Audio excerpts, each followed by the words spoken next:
Welcome, ladies and gentlemen. Robert Roy here. Welcome to another 2-Minute Tuesday, where today we're going to talk about how to read an option chain, and we're going to do it in under 2 minutes. You ready? Go. All right, so on the screen here, you can see an option chain set up. And on this option chain, there's a lot of information up here, right? I want to focus primarily on what's happening on this lower portion, not on what's happening on the upper portion. So this POS on TradeStation is position. If you have an open trade, it will show up there under position. Theta is time value deterioration. It tells us how much time goes away for every day that passes by. And in the case where I'm highlighting 4 cents, 6 cents, right? Market's open, is going to go away. The theoretical value is the fair value or the actual value using a Black-Scholes model of what that option should be worth.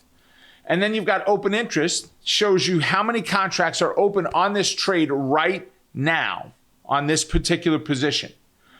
Delta is the amount the option price will move for every $1 the stock moves. So 70 delta, the option will move 70 cents if the stock moves $1.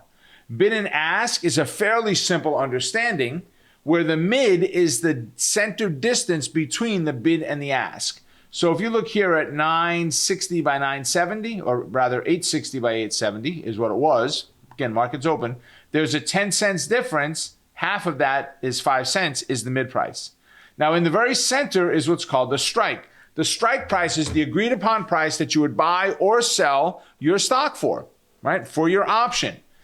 On the left side of the option chain, call options. What is a call? You think the stock is going up. Pick up the phone to make a call. On the right side, you've got put options. When you're done with your phone, put the call down.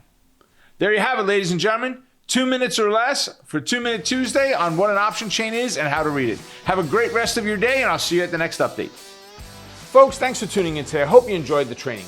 If you did, please be sure to go ahead and give us a thumbs up, and go ahead and click the subscribe button to follow along with all of our great content. And be sure to ring the bell and keep up with our latest training videos. And click down below to see some of our greatest trading videos that we've got available just for you.